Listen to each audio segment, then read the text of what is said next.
नमस्कार। आज सवाल बड़ा है। जब निफ्टी अपने ऑल टाइम हाई से सिर्फ करीब 1.8% नीचे है तो फिर बाजार में इतना दर्द, इतनी घबराहट और इतनी थकान क्यों?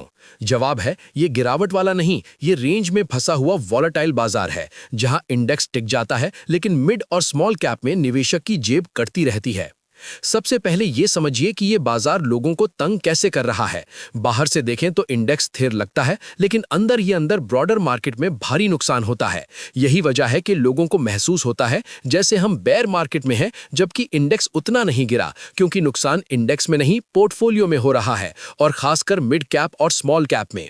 और ये सिर्फ निवेशक नहीं, इस बाजार में प्रमोटर भी फंसे हैं। ताजा उदाहरण जैसे ओला, जहां प्रमोटर का लाइव फ्लो के आसपास शेयर बेचना इस बात का संकेत देता है कि बाजार में दबाव सिर्फ रिटेल पर नहीं, सभी पर है।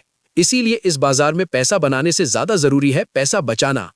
अब आज के संकेतों पर आते हैं, खट्टा भी मीठा भी। एक तरफ ग्लोबल बयानबाजी पॉजिटिव लगती है, लेकिन दूसरी तरफ ट्रेड और टैरिफ को लेकर अनिश्चितता बाजार की सांसें रोकती है। ऊपर से डॉलर रुपया एक और सिरदर्द बन गया है। रुपया 90 से 91 की तरफ तेजी से फिसला है, और जब रुपया कमजोर होता है तो विदेशी निवेशक और ज्यादा सतर्क हो जाते हैं। और कल की एफआईआई एक्टिविटी पर नजर डालें तो आपके इनपुट के मुताबिक कैश और फ्यूचर्स दोनों मिलाकर करीब 7,500 करोड़ रुपए की बिकवाली दिख रही है। ऐसे में इंडेक्स रेंज में फंसा रहे तो समझिए ऊपर से सपोर्ट कम, नीचे से डंस ज्यादा। लेकिन अच्छी खबर भी है, ब्रेंट क्रूड $60 के नीचे आया है, जो भारत के लिए पॉजिटिव इनपुट है, क्योंकि इससे इन्फ्लेशन और करंट अकाउंट जैसे फैक्टर पर राहत मिल सकती है। मगर इस बाजार में फिलहाल बड़े ट्रेंड से ज्यादा चुनिंदा थीम और चुनिंदा शेयर ही पैसा बनवा रहे हैं। अब स्ट्रैटेजी पर आते हैं। ये बाजार अलग है। अगर आपको 2020 से 2024 की आदत लग गई थी तो उसे भूलना होगा, क्योंकि वो दौर अपवाद था, नियम नहीं। उस समय लिक्विडिटी और स्टार्टिंग पॉइंट ऐसा था कि आप अपनी मर्जी का शेयर लेते थे और चल जाता था। आज हालत उल्टी है। हर लेवल पर बड़ा खिलाड़ी बेच रहा है, इसीलिए मार्केट आपको डिसिप्लिन सिखा रहा है। लेकिन इसका मतलब ये नहीं कि पैसा बन ही नहीं सकता, बना है और आगे भी बन सकता है। 2025 में भी मारुति और आयशर जैसे स्टॉक्स ने करीब 50% तक रिटर्न दिए हैं, और निफ्टी के कई शेयरों ने 20% से ज्यादा रिटर्न दिए हैं। सीख ये है, विनर्स को पकड़े रहिए, लूजर्स को काटिए, सही शेयर रखिए, सही समय नहीं खोजते रहिए। अब निफ्टी की ट्रेडिंग रेंज और लेवल समझिए, क्योंकि इसी में आपको काम करना है। पहला सपोर्ट 25,800 से 25,850 के आसपास है। इसके नीचे बड़ा सपोर्ट 25,700 से 25,750 का है। यही मेक और ब्रेक जोन है।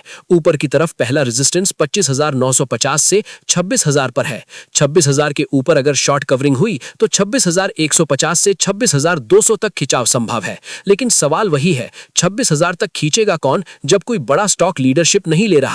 और अब बैंक निफ्टी, जो फिलहाल थोड़ा बेहतर दिख रहा है। पहला सपोर्ट 58,950 से 59,000 का है। इसके नीचे 58,500 पर अगला सपोर्ट बताया जा रहा है। ऊपर की तरफ पहला रेजिस्टेंस 59,150 से 59,200 के आसपास है, और बड़ा रेजिस्टेंस 59,500 के पास। मतलब बैंक निफ्टी में भी रेंज बाउंड ट्रेडिंग का ही गेम है, ब्रेकआउट नहीं, लेवल टू लेवल खेल।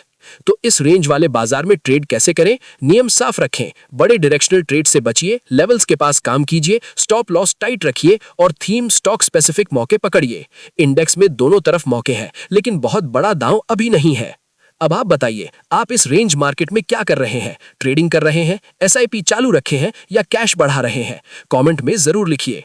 वीडियो पसंद आया हो तो लाइक कीजिए, अपने दोस्तों और फैमिली के साथ शेयर कीजिए, और ऐसी ही रोज की हाई एनर्जी मार्केट इनसाइट्स के लिए चैनल को सब्सक्राइब जरूर कीजिए। साथ ही बेल आइकन दबाइए ताकि अगला अपडेट सबसे पहले आपको मिले। मैं हूं आपका होस्ट, मिलते हैं अगली बड़ी मार्केट अपडेट के साथ।